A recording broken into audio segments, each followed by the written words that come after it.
Terima kasih. Assalamualaikum warahmatullahi wabarakatuh. Waalaikumsalam warahmatullahi wabarakatuh. Yang terhormat Kepala Sekolah di Negeri Sambong, yang saya hormati rekan-rekan guru SD Negeri 1 Sambong atau rekan sejawat saya. Alhamdulillah pada kesempatan kali ini kita masih berkesempatan untuk berkumpul dalam acara yaitu yang untuk menyelesaikan tugas saya dalam guru penggerak, yaitu aksi nyata modul 1.4 tentang diseminasi pemahaman budaya positif di SD Negeri 1 Sambong. Baik Bapak Ibu semua, mungkin Anda sudah pernah mengenal namanya budaya positif. Untuk di sekolah kita masing-masing kita beri jenak, kita pusatkan pikiran, tenangkan hati dan pikiran agar kita fokus pada kegiatan pada hari ini dengan rasa ingin tahu, syukur dan kebijaksanaan. Kita fokus belajar hari ini untuk kebersamaan kita, untuk kemajuan sekolah kita bersama.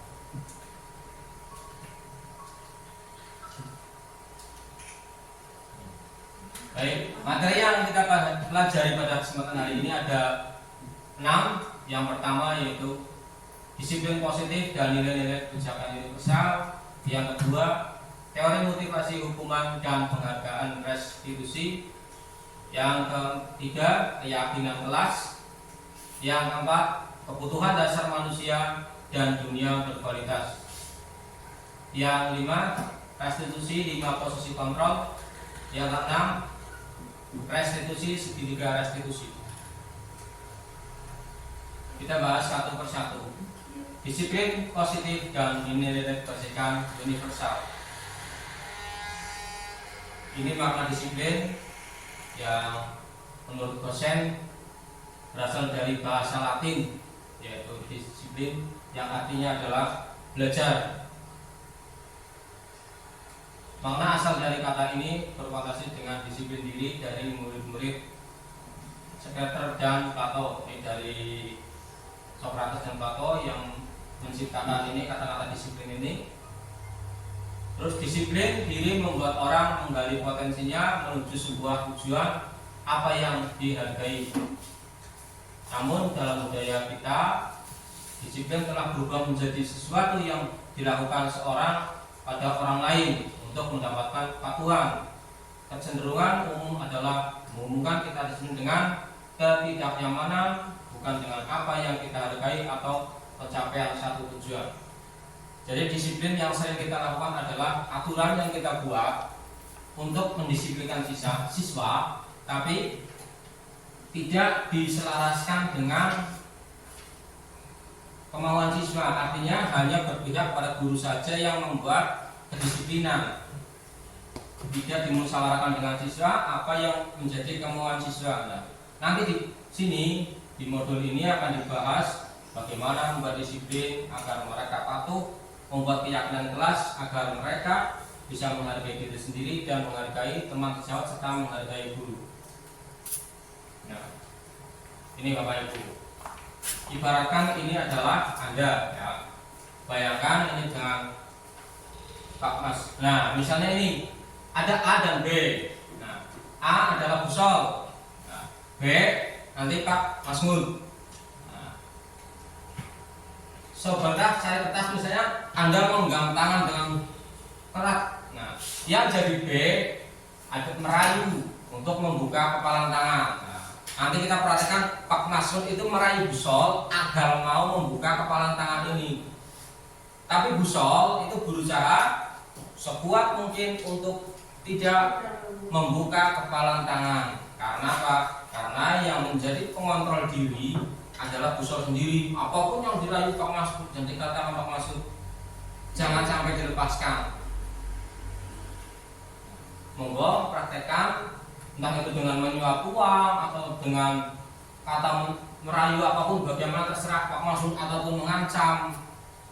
Yang penting busol itu mau membuka tangannya, tapi busol usahakan jangan sampai membuka tangannya. Silakan Pak Masud. Busol dirayu. Busol apa Bu? Nah, seret banget.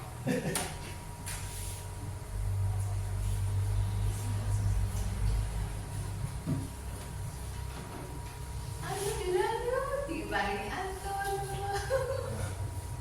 Emang juga. Juga.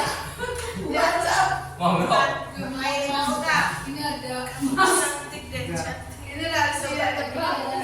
Pak makan. Besar apa rahasianya? Sobat tebal. Pasti kamu udah selingkuh. Isinya apa? Kalau bisa nebak, hadiahnya emas. Buka. Nggak mau. Tidak, saya sebagai perlindungan petanggung jawab kamu. Semuanya itu adalah bukan rahasia lagi, bukan rahasia buka. Enggak, ini rasa saya. Mesti ada sesuatu sesuatunya. yang tidak balas. Ya tidak apa-apa lah. Baca nanti aku kasih bilang di makanan. Nah,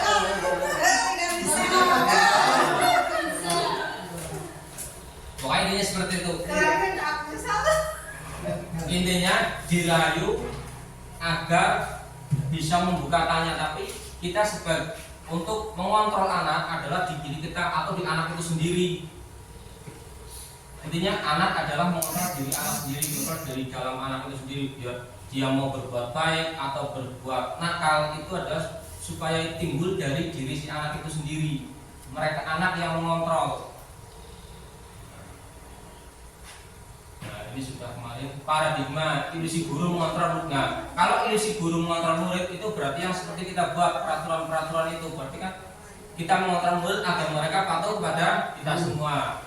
Terus ilusi bahwa penguatan positif aktif dan bermanfaat. Nah, ini sudah mulai diarahkan agar anak itu mempunyai sikap positif, artinya sudah tidak lagi memiliki sifat kenakalan yang berlebihan. Nah, terus ilusi kritik dan membuat orang merasa bersalah dapat menguatkan karakter. Jadi kita membuat kata-kata yang seolah-olah itu tidak memarahi mereka si anak, tapi membuat mereka itu agar merasa bersalah. Nah, nanti kita akan bahas di materi selanjutnya. Ilusi bahwa orang dewasa memiliki hak untuk memaksa. Nah, ini yang seperti kita lakukan. Saya juga kadang-kadang karena kita dewasa itu merasa berkuasa tentang pada anak sendiri, pada murid, kita memaksakan kehendak kita, padahal secara menurut Ki Hajar Dewantara itu tidak boleh di dunia pendidikan. Nanti dibangun keyakinan kelas yang nanti anak itu akan mematuhi peraturan bersama yang telah dibuat. Nilai-nilai kebajikan universal. Kalau nilai-nilai kebajikan universal ini yang kita arahkan itu anak menuju ke profil pelajar Pancasila. Ini sudah jelas, ada bernalar kritis, beriman bertakwa, berkebinekaan global, bergotong royong. Nah, ini arah nanti yang akan dicapai merdeka, kurikulum merdeka.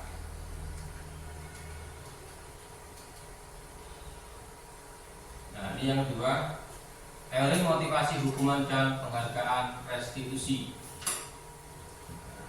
Biasanya kalau anak melakukan sesuatu itu punya alasan, dan dosen menyatakan ada dimotivasi perilaku manusia. Satu, untuk menghindari ketidaknyamanan hukuman. Ini dari luar. Biasanya itu anak-anak akan bertanya, apa yang akan terjadi apabila saya tidak melakukannya? Nah, kalau dihukum seperti ini, dia biasanya akan keluar kata-kata ini. Nah, yang kedua, untuk mendapatkan imbalan dan dari orang lain atau institusi. Nah, apa yang akan saya dapatkan apabila saya melakukannya? Ini biasanya itu kita memberikan penghargaan kepada anak atas perilaku atau prestasi yang dicapai anak. Padahal itu kalau menurut modul ini itu tidak boleh, karena itu akan ketergantungan nantinya si anak. Kalau tidak diberi penghargaan berarti anak tidak mau melakukan sesuatu. Ini untuk menghargai diri sendiri. Nah, ini yang paling penting. Saya akan menjadi orang yang seperti apa bila saya melakukan hal tersebut. Nah, ini yang menjadi tujuan disiplin positif. Nantinya ini yang kita bangun. Nah, ini merdeka menurut Ki Hajar Dewantara. Merdeka itu artinya tidak hanya terlepas dari perintah, akan tetapi juga cakap buat memerintah diri sendiri.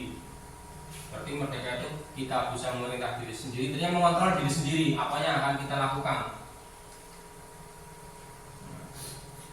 Ini ada pernyataan. Nah, apakah Anda setuju dengan ini? Hukuman dapat mendisiplinkan anak. Nah, kira-kira setuju atau tidak?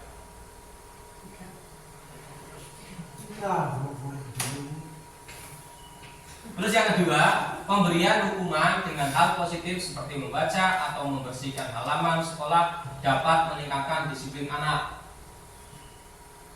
Kira-kira betul apa tidak pernyataan ini yang kedua? Terus yang ketiga, memberi penghargaan dapat meningkatkan motivasi belajar anak. Memang kalau memberikan penghargaan memang anak semakin semangat karena adanya motivasi. Tapi kalau tidak diberi penghargaan, mereka akan semuanya sendiri, malas. Hukuman bersifat terencana, tidak terencana atau tiba-tiba. Hukuman itu biasanya dibuat oleh kita sebagai guru.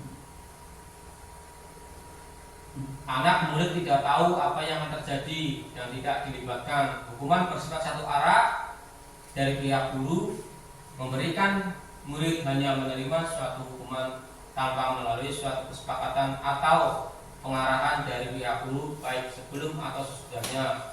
Hukuman yang diberikan bisa berupa fisik maupun psikis bagi murid yang disekati oleh sesuatu perbuatan atau kata-kata. Jadi kadang-kadang kita memang karena kejengkelan kita kepada anak yang susah diatur, akhirnya untuk membuat efek jerah pada anak, kadang-kadang kita menghukum mereka. Tapi kalau di sini itu untuk dihindari. Nah, kalau konsekuensi ya, itu yang terencana dibahas bersama dalam satu kelas yang disepakati bersama, yang nantinya akan ada konsekuensinya apabila yang melanggar hukuman. Jadi anak-anak itu sudah tahu apa yang harus tidak mereka lakukan dan apa yang kalau dilanggar apa konsekuensinya. Nah, ini perbedaan hukuman dan konsekuensi. Kalau hukuman itu menyakitkan, sesuatu yang harus terjadi, membuat anak sakit fisik maupun hati atau dalam jangka waktu lama. Kalau konsekuensi membuat anak merasa tidak nyaman dalam jangka waktu pendek. Ini lebih bagus. Anak membenci kedisiplinan, anak menghargai disiplin. Karena hukuman biasanya hanya sepihak, jadi anak mereka akan tertanam jiwa dendam dan lain sebagainya. Terus disiplin bersifat memaksa. Kalau ini tanggapan dari anak, mendorong anak menyakiti diri sendiri. Kalau konsekuensi mendorong anak agar mudah menyesuaikan diri karena disepakati bersama. Konsep diri yang buruk, konsep diri yang baik. Anak belajar untuk menyembunyikan kesalahan. Anak belajar untuk mematuhi peraturan. Nah, ini belajar menyembunyikan kesalahan karena mereka takut dihukum. Marah, rasa bersalah, dipermalukan, merasa tidak dihargai. Ini kadang-kadang yang sering kita lakukan, menghukum anak maju ke depan, untuk berdiri atau yang lain sebagainya. Itu mungkin sih guru-guru yang sudah pensiun zaman dahulu lah. Saya juga dulu pernah mengalaminya. Kehilangan hak, dibuat tidak nyaman dengan untuk sementara waktu. Kalau ini efeknya kalau hukuman jangka panjang, kalau ini konsekuensi efeknya jangka pendek. Ini hukuman atau konsekuensi. Mohon diperhatikan Ibu, ini maksudnya hukuman atau konsekuensi. Mencatat 100 kali di dalam buku kalimat saya tidak akan terlambat lagi karena terlambat sekolah. Ini hukuman atau konsekuensi? Hukuman. Lari mengelilingi lapangan basket 2 kali karena terlambat hadir di sekolah. Hukuman. Murid diminta untuk push up 15 kali karena tidak menggunakan masker ke sekolah. Hukuman atau konsekuensi?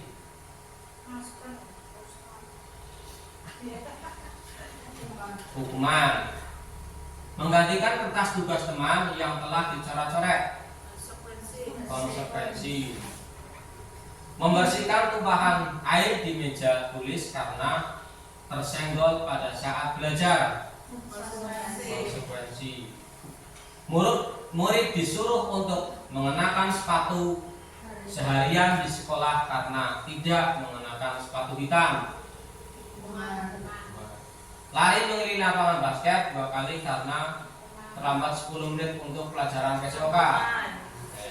Kita lihat satu-satu. Oh, ternyata ini konsekuensi. Yang satu hukuman betul, yang kedua hukuman betul, yang ketiga hukuman, yang keempat 5 konsekuensi, yang ini hukuman, oh yang ini tadi yang ternyata konsekuensi.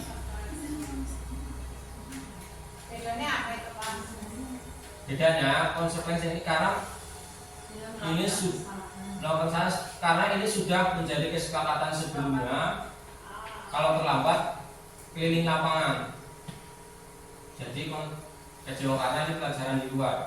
Ada kesepakatan kelas ya sebelumnya. Iya betul. Nanti kita bahas di materi yang selanjutnya. Ini didukung oleh penghargaan. Pengaruh ada 4 pengaruh yang akan mempengaruhi anak dengan penghargaan. 1. Pengaruh jangka panjang. Penghargaan efektif kita menginginkan seseorang melakukan sesuatu yang kita inginkan dalam jangka waktu pendek. Jika kita menggunakan penghargaan lagi dan lagi, maka orang tersebut akan tergantung pada penghargaan yang diberikan serta kehilangan motivasi dalam diri dari diri dan kalau tidak ada penghargaan berarti kita tidak melakukan apa-apa atau tidak mengeluarkan ide-ide yang kita miliki. Terus penghargaan tidak efektif. Penghargaan merusak hubungan. Ketika seseorang diberi penghargaan atau dipuji dalam orang banyak, maka yang lain akan merasa iri dan sebagian dari mereka akan tidak menyukai orang yang diberikan penghargaan tersebut. Nah, apalagi penghargaan itu diberikan kepada orang yang memang mungkin orang yang pintar, tapi orang itu sombong. Nah, di depan umum dia diberi ucapan selamat atau hebat dan lain sebagainya, dia akan merasa bangga, inilah saya, seperti itu. Jadi kan jadi teman-temannya orang-orang lain tidak merasa menyukai dia. Ini loh saya, gitu. Terus penghargaan mengenai ketepatan, penghargaan menurunkan kualitas, penghargaan mematikan kreativitas. Karena kalau mereka tidak diberi imbalan atau iming-iming, mereka tidak mau berkreasi. Penghargaan menghukum. Nah, penghargaan menghukum mereka yang tidak mendapatkan penghargaan, misalnya dalam ranking, mereka akan mendapatkan ranking kedua, akan merasa paling dihukum karena tidak mendapatkan imbalan. Yang diberi imbalan itu hanya yang ranking 1, apalagi ranking yang 4, 5, 6 dan seterusnya. Memberikan penghargaan dan hukuman adalah hal yang sama karena keduanya mencoba mengendalikan perilaku seseorang. Nah, kalau mereka seperti tadi, mereka tidak diberi penghargaan berarti mereka tidak mau melakukan sesuatu. Nah, ini restitusi. Restitusi adalah proses menciptakan kondisi bagi murid untuk memperbaiki kesalahan mereka sehingga mereka bisa kembali pada kelompok mereka dengan karakter yang lebih kuat. Restitusi juga merupakan proses kolaboratif yang mengajarkan murid untuk mencari solusi untuk masalah mereka dan membantu murid berpikir tentang orang seperti apa yang mereka ingin menjadi atau tujuan mulia dan bagaimana yang harus mereka perlakukan orang lain. Dosen murid 4. Jadi di sini restitusi itu berusaha untuk menyelesaikan masalah apabila anak ada masalah, agar mereka itu tidak merasa direndahkan, dihukum. Mereka itu sadar akan kesalahannya sendiri. Nanti kita bahas materi ini di lanjutannya. Ya, ini ciri-ciri restitusi. Bukan untuk menebus kesalahan, namun untuk belajar dari kesalahan, memperbaiki hubungan, tawaran, bukan paksaan. Restitusi menuntut untuk melihat ke dalam diri. Restitusi mencari kebutuhan dasar yang mendasari tindakan. Restitusi diri adalah cara yang paling baik. Restitusi fokus pada karakter bukan tindakan. Restitusi fokus pada solusi. Jadi di sini restitusi itu menyelesaikan masalah tanpa masalah. Restitusi mengembalikan murid yang berbuat salah pada kelompoknya. Jadi ini lebih baik daripada hukuman, karena kalau hukuman kadang-kadang anak setelah dihukum akan merasa minder, malu dan sebagainya untuk kembali lagi dengan teman-temannya, mungkin karena diejek dan lain sebagainya. Nah, ini sudah mulai keyakinan kelas. Mengapa tidak peraturan saja? Mengapa harus keyakinan kelas? Nah, mengapa kita memiliki peraturan harus menggunakan helm bila mengendarai kendaraan roda 2? Ini jelas untuk keselamatan. Mengapa kita memiliki peraturan 3M? Menggunakan masker, mencuci tangan, dan menjaga jarak 1 meter juga untuk keselamatan.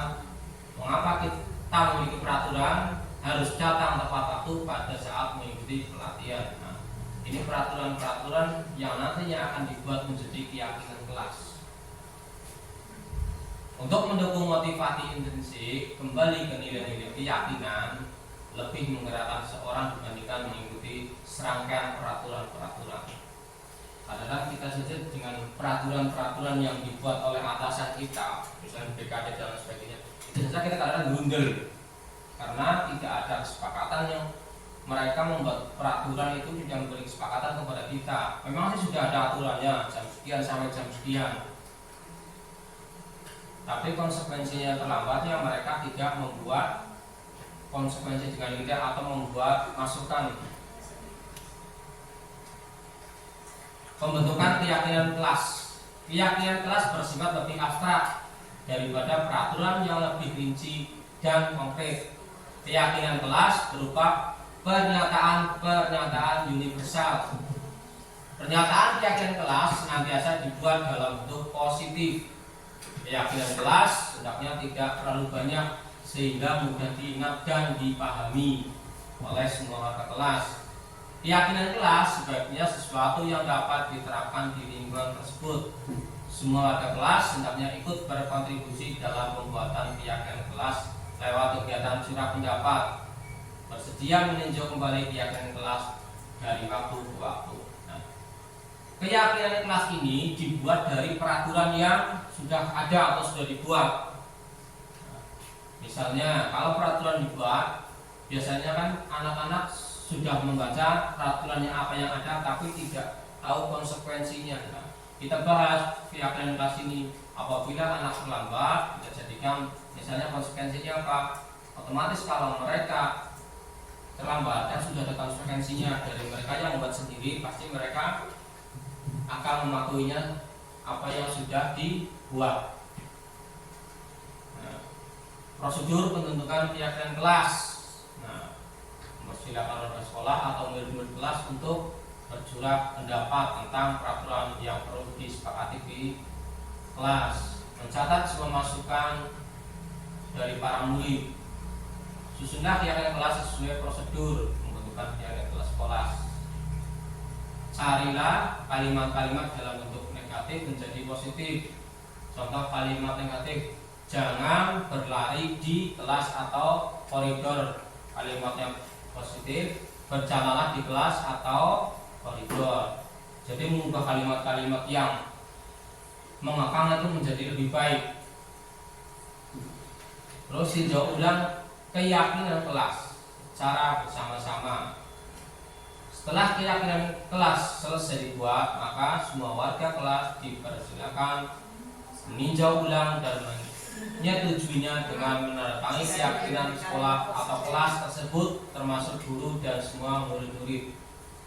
Keyakinan kelas selanjutnya bisa diletakkan di dinding kelas, di tempat yang mudah dilihat oleh semua warga sekolah atau kelas. Ya, memang kalau di modul guru penggerak ini modul 1.4 itu semua apa yang kita lakukan kalau menghukum anak dan sebagainya itu salah. Kita diibaratkan itu adalah pelayan mereka, jadi kita harus menghamba itu pada anak, melayani anak dengan sepuasnya agar mereka itu merasa nyaman, betah di sekolah, lebih bersemangat sekolah. Ini memang susah sekali untuk menciptakan budaya positif ini.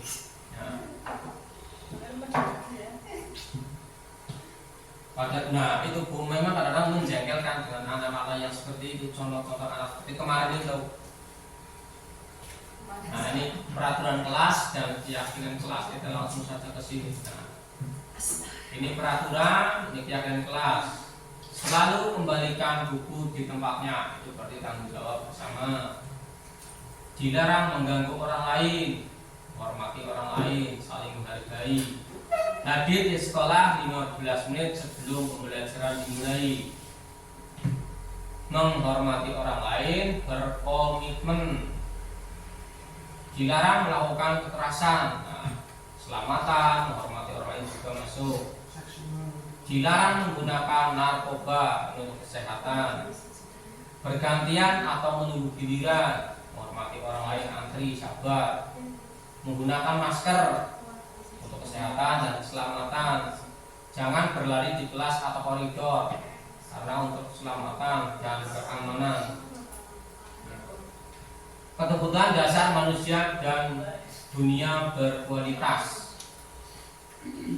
Ini kebutuhan dasar manusia ada 5: bertahan hidup, untuk penguasaan yang diakui, kasih sayang diterima di masyarakat, di kelas, kebebasan dan kesenangan. Nah, ini yang kasih sayang dan rasa diterima itu kadang-kadang masih ada anak-anak yang kadang-kadang tidak mau menerima anak tersebut itu ngembun. Kasusnya ada Pak Mahfud. Kasusnya ini ada Pak Mahfud. Anak-anak yang lain kayak Vira kan.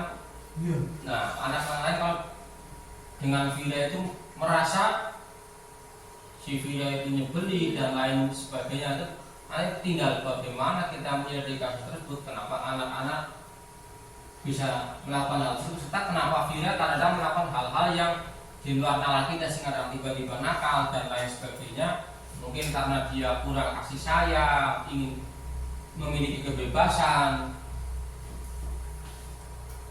Nah, ibu guru bilang aku tidak boleh bersenandung sewaktu mengerjakan tugas.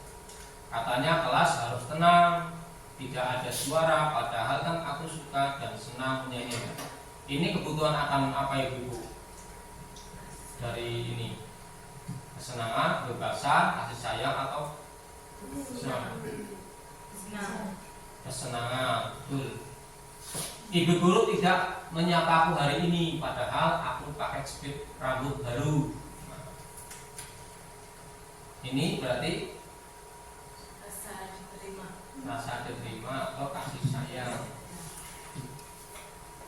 Aku bosan, masa belajarnya cuma gitu-gitu aja, dengerin ibu guru aja. Nah, ya betul, dengerin ibu guru sama. Nah, ini maksudnya kemana? Bebas. Nah, aku sebel gambarku tidak rapi, malah ibu guru nunjukin ke teman-temanku di depan kelas.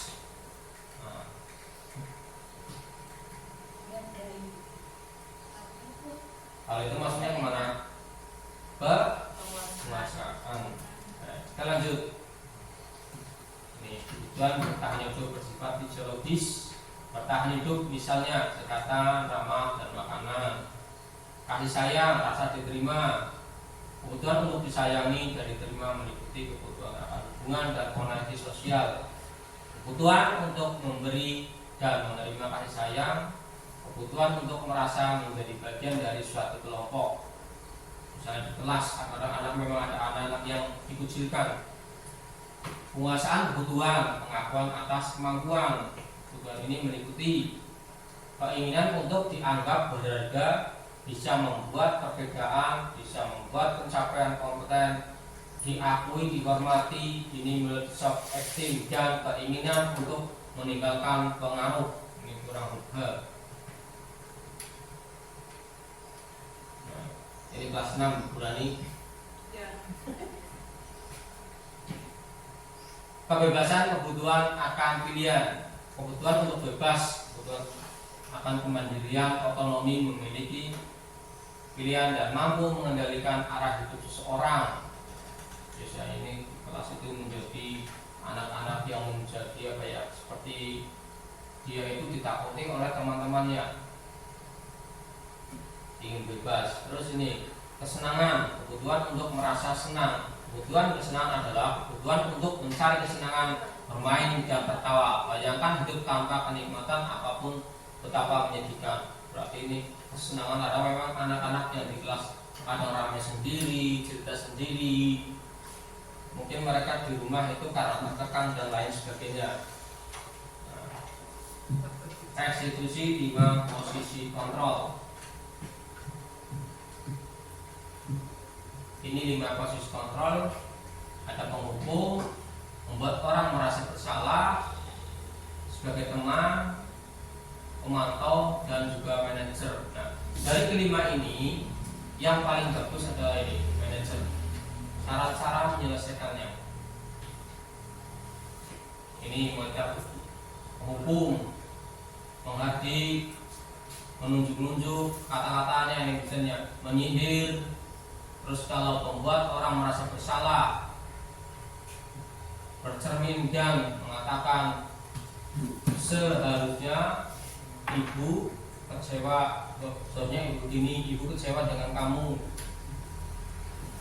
Terus yang kedua, guru berkata, kalau kamu tidak melakukan, awas ya, biasanya kalau guru itu mengancam. Terus kalau ini membuat orang merasa bersalah, kamu seharusnya titik-titik, kamu sudah tahu itu salah, tapi kenapa kamu melakukannya?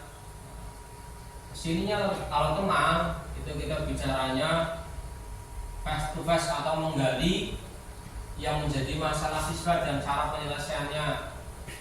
Kalau sebagai pemantau kita itu melihat apa perkembangan permasalahan yang ada. Nah, kalau manajer ini yang diharapkan guru itu ini menjadi manajer. Menyelesaikan masalah dengan manajer itu anak akan merasa lebih nyaman, lebih tenang dengan apa yang mereka lakukan, dan mereka diharapkan bisa tidak melakukan kesalahan tersebut. Nah, ini pernyataannya. Saya kecewa sekali dengan kamu. Siapa yang mengatakan membuat orang merasa bersalah? Mantap tadi. Kamu tidak pernah benar melakukannya. Ini hukum. Terus ayolah lakukan demi ibu bapak, ini sebagai teman, agar mereka mau. Kata-kata ini adalah kata-kata untuk membuat si anak itu tidak melakukan kesalahannya dan tidak mengulangi kesalahan itu lagi. Apakah kamu mau mendapatkan stiker bintang hari ini? Nah, ini sebagai pemantau. Bagaimana kamu bisa menyelesaikan masalah ini manajer? Kalau manajer berarti masalah itu dikembalikan ke anak. Dengan keyakinan kelas yang sudah dibuat, maka anak dikembalikan ke keyakinan kelas karena masih melakukan kesalahan. Terus kamu selalu yang paling terakhir, ini sebagai penghukum, ini kan membuat anak jadi merasa minder, tertekan dan lain sebagainya. Nah, ini ada video bagaimana penyelesaian kasus.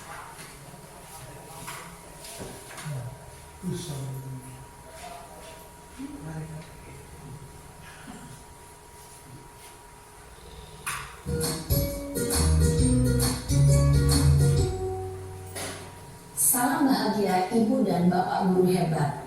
Dalam penerapan disiplin positif restitusi, salah satu program yang dikembangkan adalah 5 posisi kontrol. 5 posisi kontrol dalam restitusi adalah proses perjalanan seorang pendidik agar dapat mengenali dirinya. Pada video kali ini, kita akan membahas tentang 5 posisi kontrol yang dikembangkan oleh Diane Goshen dan contoh penerapannya.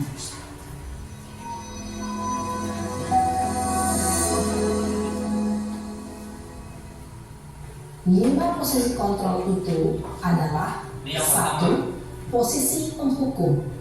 2. Posisi pembuat merasa bersalah. 3. Posisi teman. 4. Posisi pemantau atau monitor. Dan 5. Posisi manajer. Untuk lebih memahami kelima posisi tersebut, mari kita saksikan kasus Naren yang terlambat hadir 20 menit di sekolah dan melihat bagaimana kelima posisi kontrol dalam menghadapi masalah tersebut. Ini posisi penghukum yang pertama.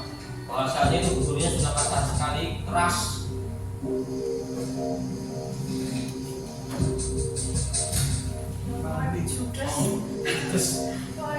Naren! Sini kamu! Selamat pagi, Bu. Selalu terlambat. Kamu deh, pasti terlambat. Maaf, Bu. Saya Apa? Apa coba? Alasan kamu apa lagi? Kapan sih kamu tidak terlambat? Malas sekali ya kamu jadi anak. saya Dasar pemalas. Gak kapok-kapok sih kamu. Sudah berapa kali terlambat? Sana, kamu keliling lapangan basket 2 kali. kenapa saya harus keliling lapangan basket, Bu? Kenapa? Kamu melawan ibu? Berani-beraninya jawab. Sudah terlambat, masih berani jawab pula. Sekarang, keliling lapangan basket 5 kali sekalian. Biar kapok. Cepat. Pergi sana ke lapangan basket. Posisi Biasanya penghukum biasanya berbicara dengan nada tinggi, menghardik, menunjuk-nunjuk, menyakiti, dan menyindir. Hukuman bisa berupa fisik maupun psikis. Ibu dan bapak guru hebat. Dampak yang terjadi pada murid ketika guru berada pada posisi penghukum adalah murid cenderung akan memberontak, bahkan menyimpan dendam. Naren!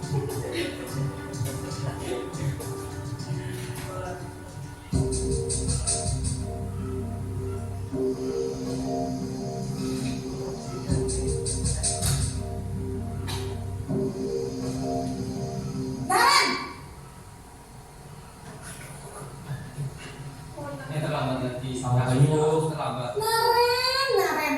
Ini Kamu kenapa bahasanya ini terlambat sudah lagi, agak halus. Nak? Tapi Ya Tuhan, Naren. Kamu senang ya bikin ibu susah ya? Kalau kamu terlambat lagi, nanti ibu yang ditegur bapak kepala sekolah, nak. Disangka ibu tidak bisa membina kamu. Duh, gimana ini? Maaf, Bu. Duh, Gusti Naren. Kamu suka ya kalau ibu ditegur bapak kepala sekolah? Terus, sekarang ibu harus tulis apa yang di buku absen? Ini kamu sudah sering terlambat loh. Ibu harus apa coba? Maaf, Bu. Maaf sekali. Ya sudah, lain kali jangan bikin ibu susah lagi ya nak ya. Ibu tidak akan kuat lagi kalau kamu begini terus. Bisa jantungan kalau ibu tegur bapak kepala sekolah. Sekarang cepat ke kelas. Maaf ya, Bu. Maaf sekali. Posisi Itu sudah pembuat agak rasa halus, tapi bersalah masih memberi berbicara anak dengan kesempatan nada bicara. tenang, cenderung lembut. Namun kata-kata yang diutarakan membuat murid merasa menjadi orang yang gagal, memandang buruk dirinya sendiri, merasa tidak berharga, dan tidak sanggup membahagiakan orang lain. Ketika guru mengambil posisi pembuat rasa bersalah, murid akan menganggap dirinya yang bersalah dan ia akan menyimpan emosi negatif tersebut di dalam dirinya. Ini kalau posisi teman lebih halus lagi.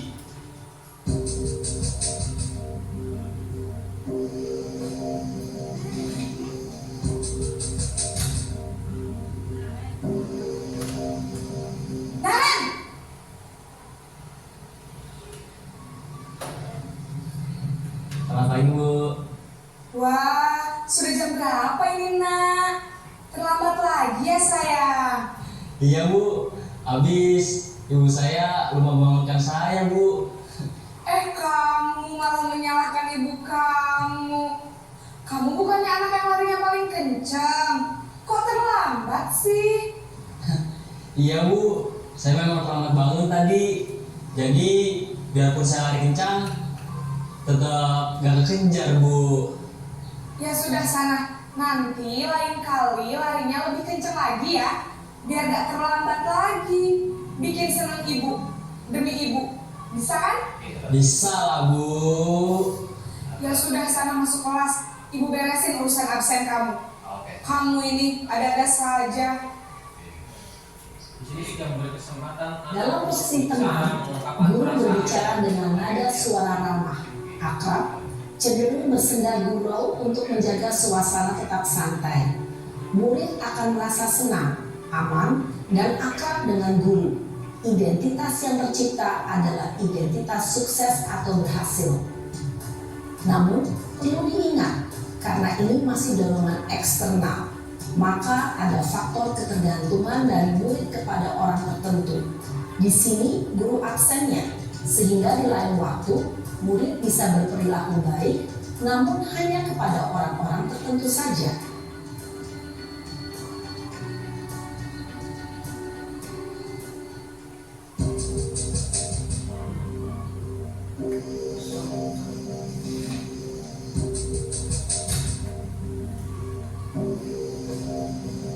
Naren!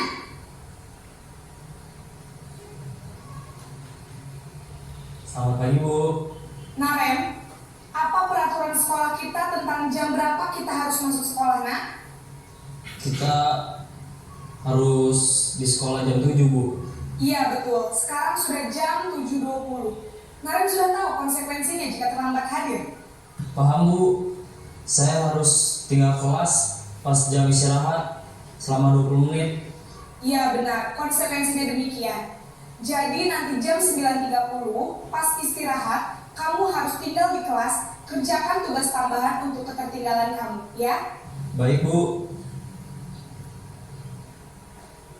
Posisi pemantau mengandalkan penghitungan atau data untuk mengontrol murid. Guru mengarahkan murid berdasarkan peraturan dan konsekuensi. Seorang pemantau menunjukkan bahasa tubuh dan ekspresi wajah yang datar dan cenderung formal.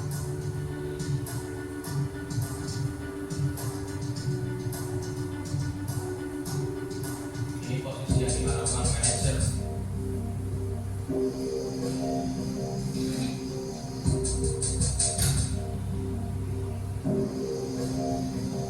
Naren!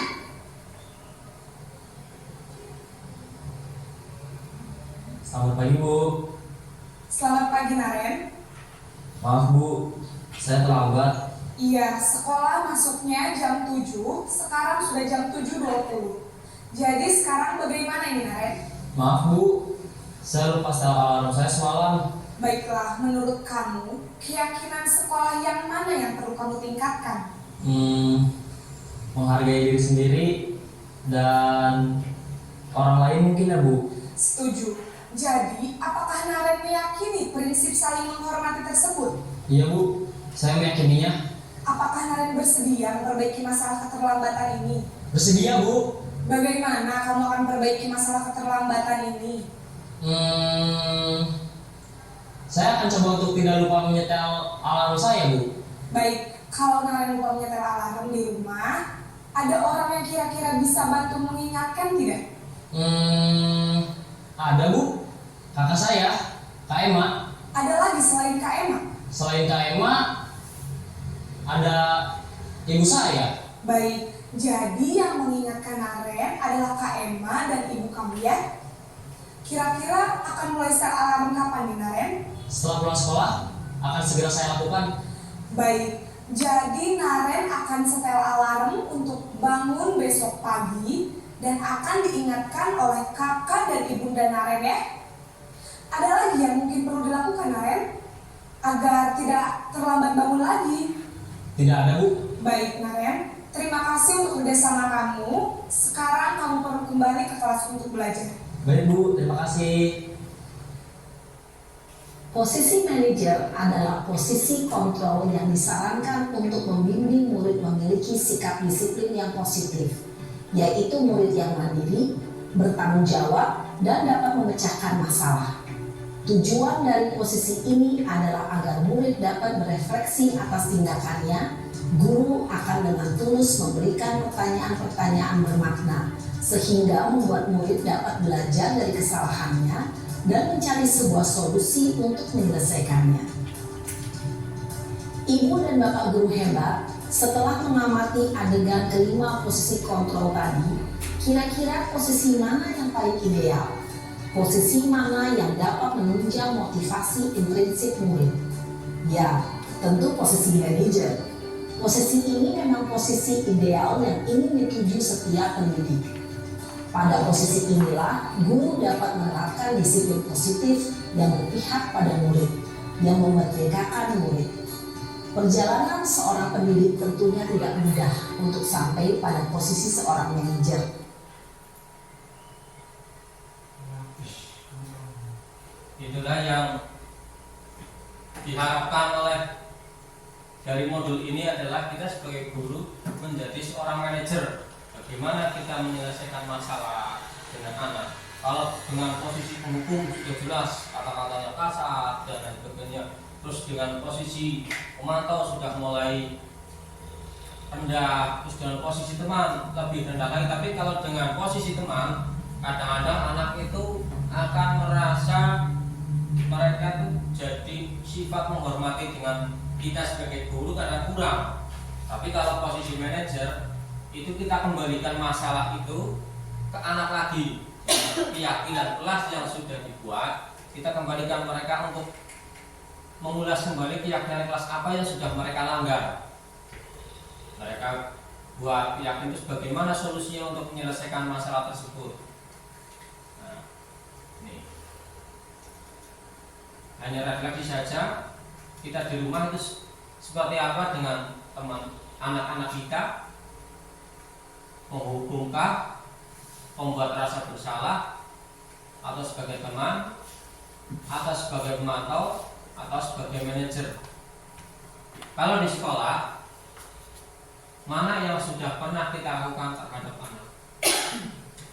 Kita mengulas kembali selama kita menjadi guru.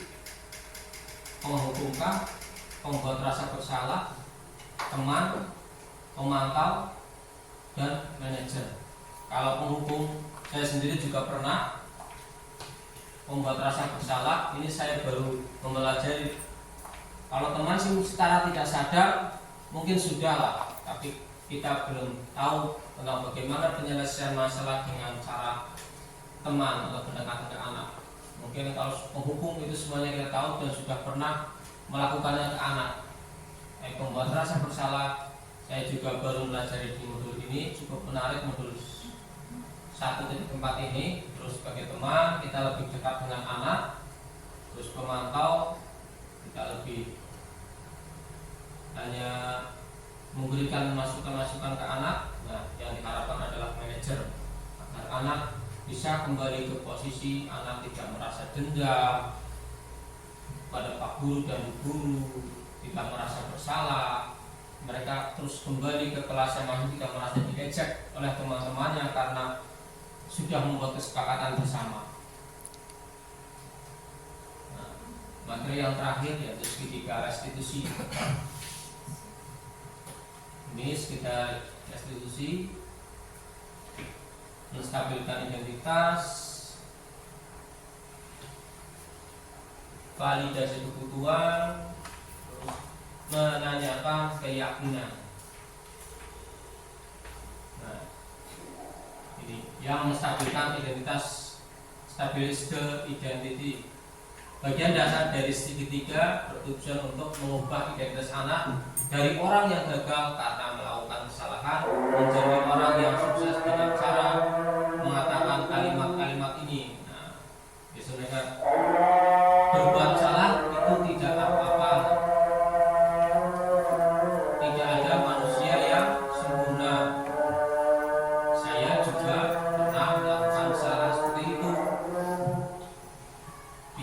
bisa menjelaskan ini. Bapak Ibu tertarik mencari siapa? Bukan mencari siapa yang salah, tapi Bapak Ibu ingin mencari solusi dari permasalahan ini. Kamu berhak merasa begitu. Apakah kamu sedang menjadi teman yang baik buat dirimu sendiri? Nah, ada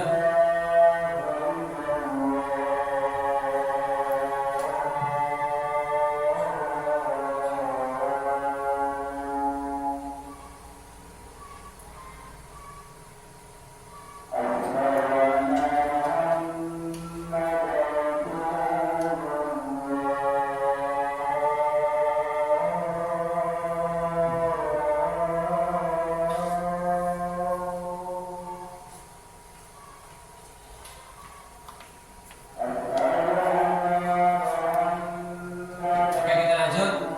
Seperti tadi masalah di kelas 2, anak yang sedang marah, tiba-tiba kita dekati, tiba-tiba kita bujuk dan juga malah dia tambah marah.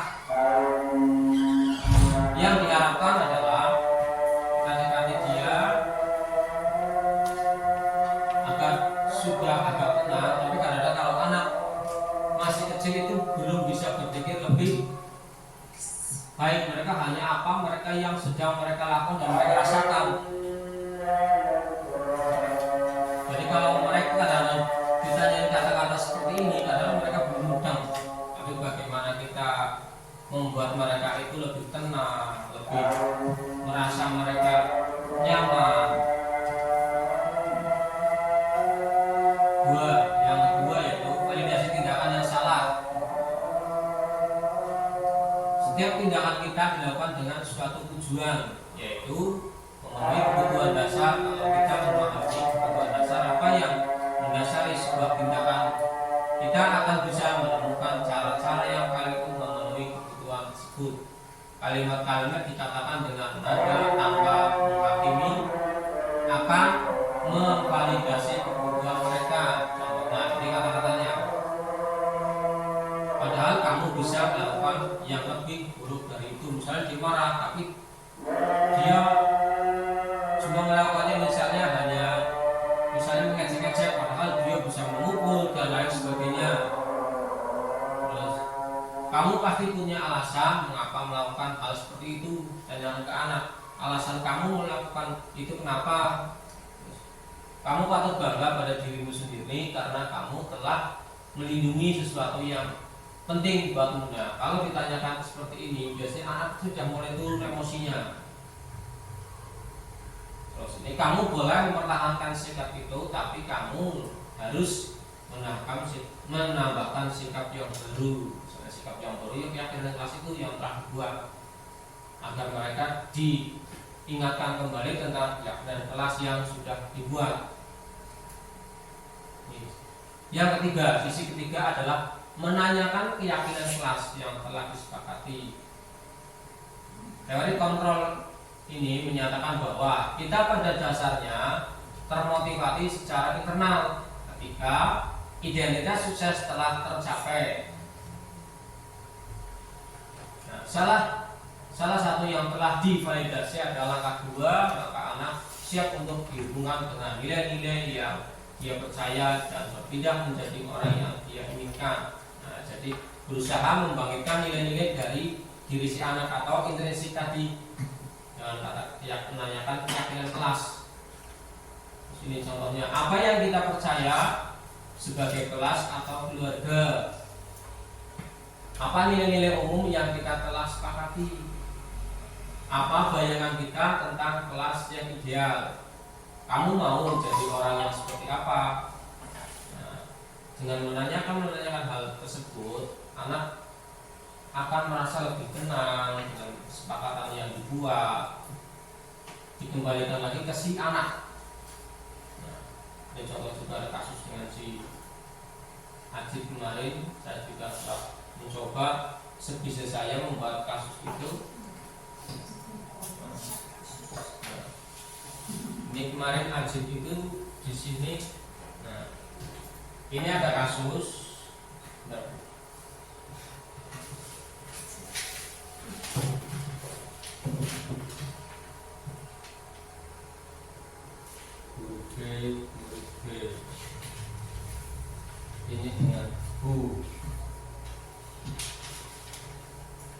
saja. Bunyinya dengan usul.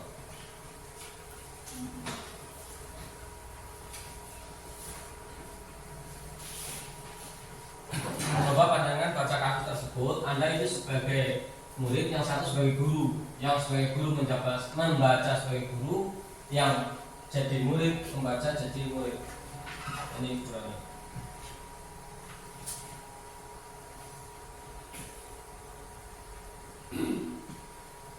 Nanti akan mencoba praktek menyelesaikan masalah dengan kasus tersebut.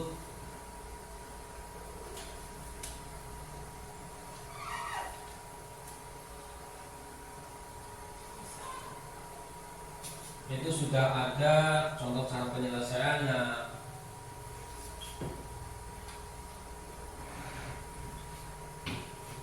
Kita bisa kembali ke video.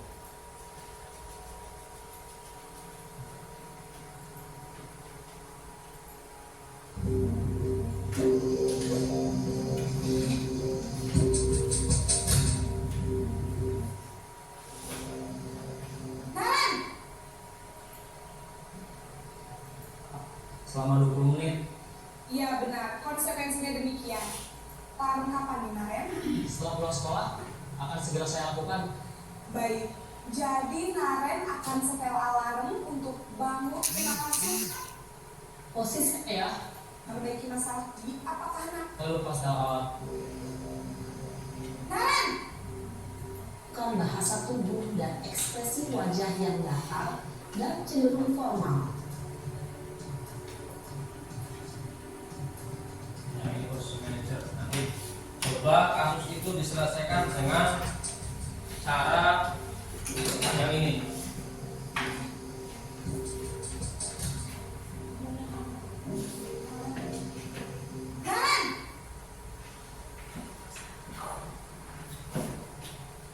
Selamat pagi Bu. Selamat pagi Naren. Maaf Bu, saya terlambat. Iya, sekolah masuknya jam 7, sekarang sudah jam 7.20. Jadi sekarang bagaimana ini Naren? Maaf Bu, saya lupa setel alarm saya semalam. Baiklah, menurut kamu, keyakinan sekolah yang mana yang perlu kamu tingkatkan? Menghargai diri sendiri dan orang lain mungkin ya Bu. Setuju. Jadi, apakah Naren meyakini prinsip saling menghormati tersebut? Iya Bu, saya meyakininya. Apakah Naren bersedia memperbaiki masalah keterlambatan ini? Bersedia Bu.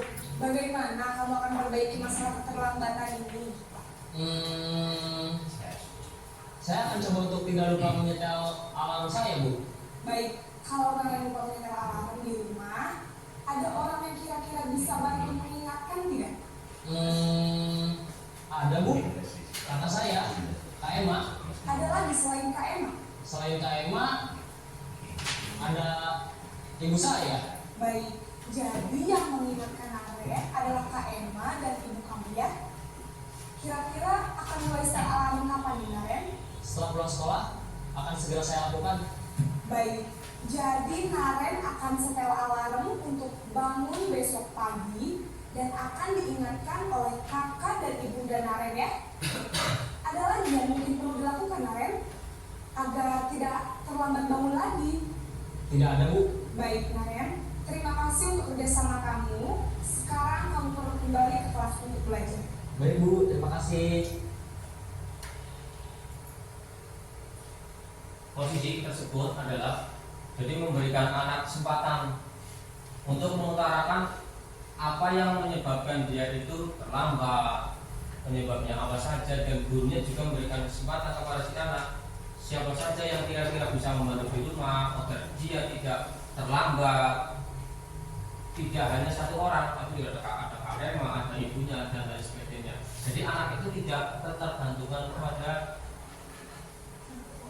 diri sendiri. Asik, asik. Kamu tahu kenapa kamu tak berubah sini? Asik, asik.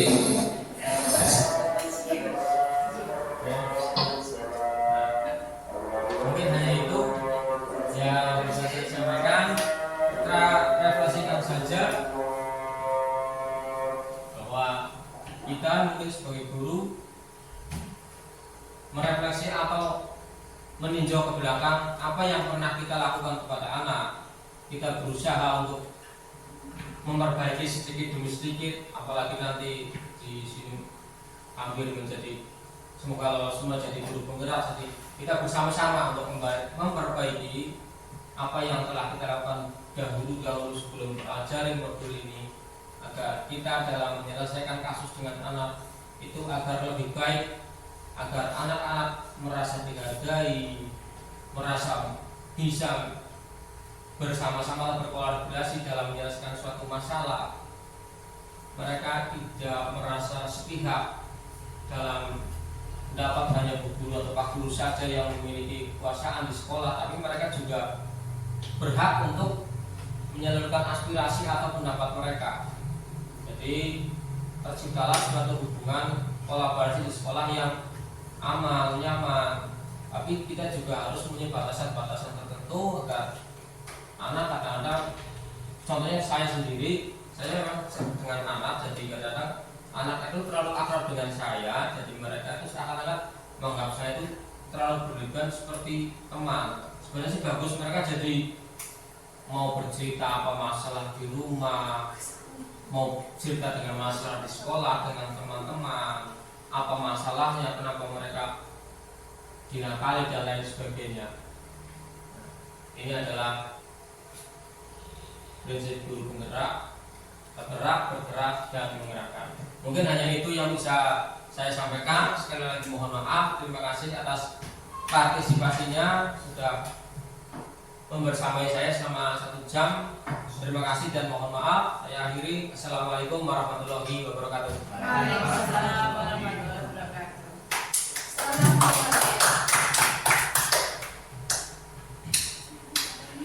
Pramono minggu depan.